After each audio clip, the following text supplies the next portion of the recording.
Vanguard just launched a brand new global ETF with very low fees, half of the All World Fund to be precise. So the ultimate question is, should I sell my All World Fund in my pension for the new fund? We will talk about this in pretty deep detail. I've compared a lot in terms of fees, kind of what holdings are available to us, but more importantly, the thing that I think a lot of people have missed out, especially other content creators and influencers, you can see what has performed better in the past, the All-Cap Global Index, which is what it will be tracking, the new fund that is. Because in my opinion, the cheaper doesn't always mean best, and you should know that if you follow along with this channel. Because I think too many people try and trip over pennies and they actually lose pounds by thinking along these lines. Don't sell winners based off fees. If you like this sort of stuff, by the way, do subscribe, like the video, and comment.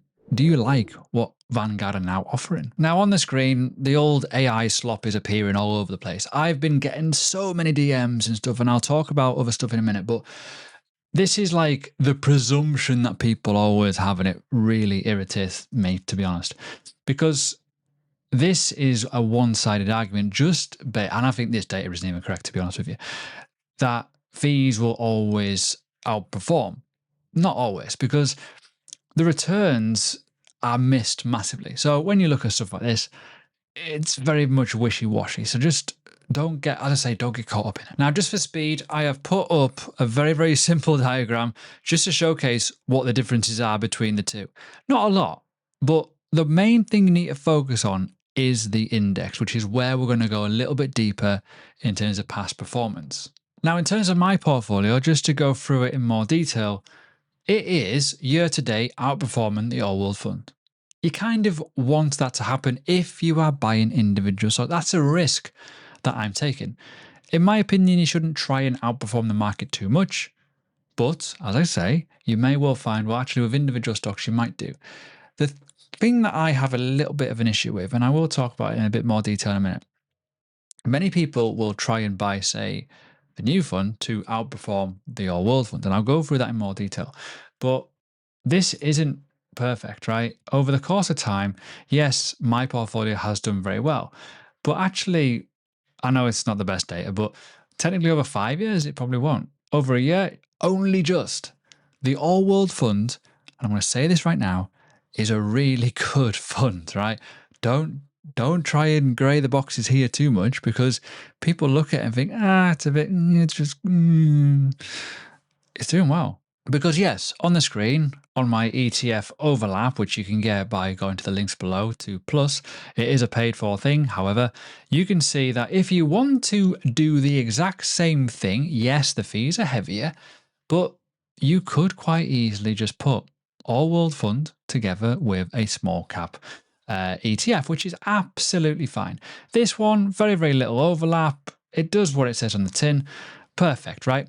But the question I've got, and I know this is going to bug a lot of people, 0.07% would be very, very attractive versus 0.24%. Remember that. But like most people, they will go on to your ETF screeners and whatnot, and they'll go and look and think, oh, bollocks. Because people will genuinely do this. They'll go, oh, I can just buy the S&P 500 at the same sort of price.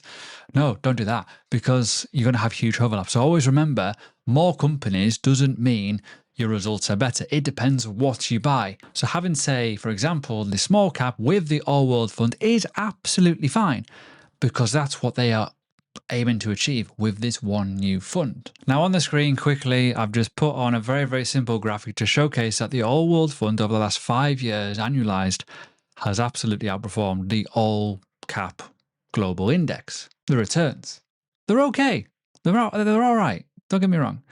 But each individual one, and as you can see here, you got the small cap ones. There's going to be more volatility there, a lot more versus, say, the All World, for example.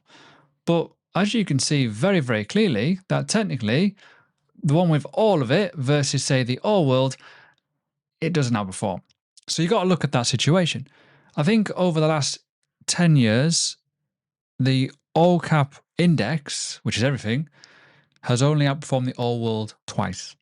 So statistically, past performance, it's not been the best, considering you are looking at, well, I say you are looking, a lot of people want to move from the All World Fund to that one.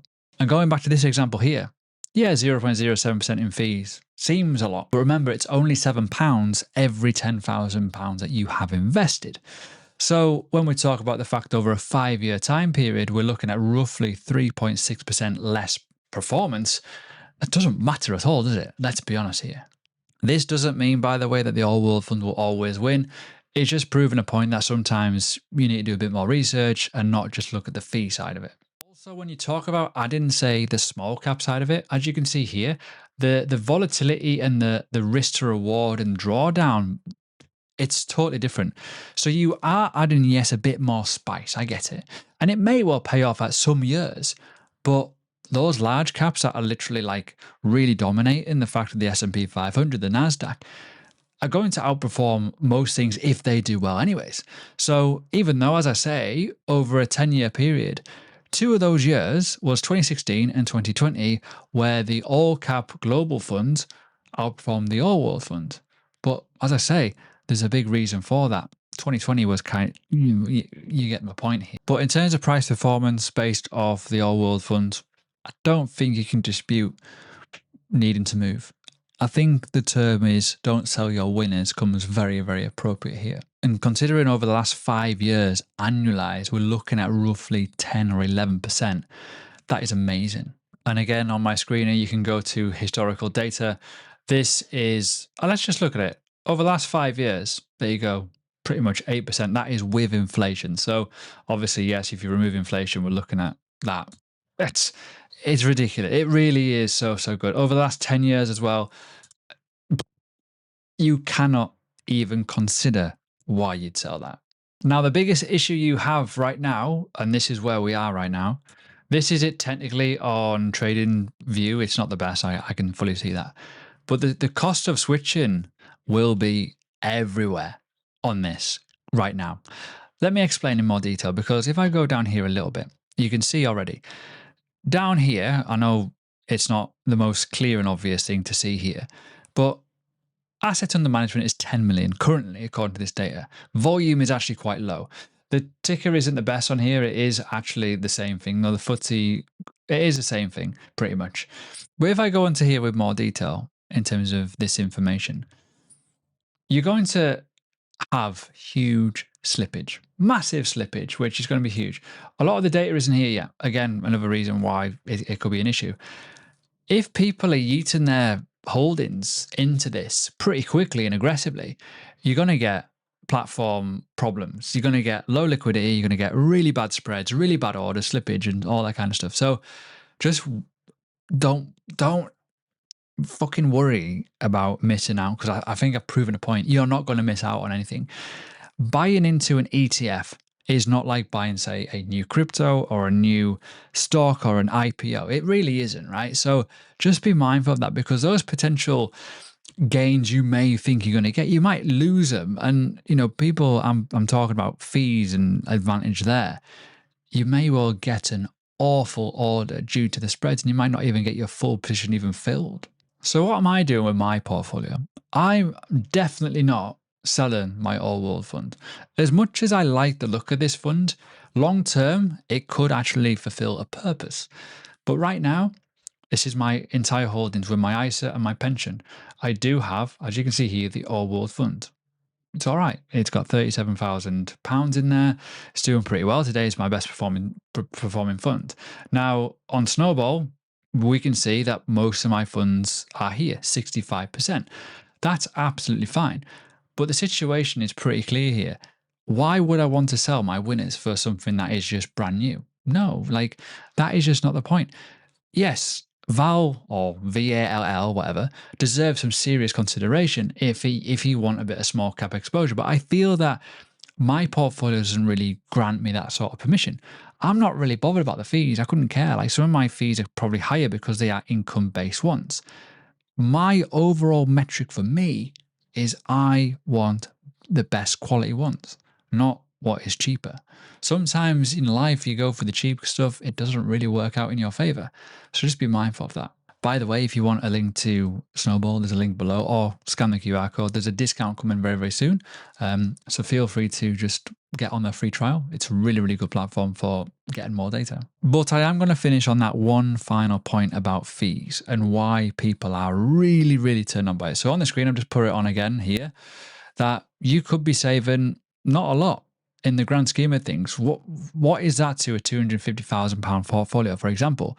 But when you add, say, a 3.6% gain extra, you know in your head that that number is going to be much bigger for that type of portfolio, as I've just pointed out here.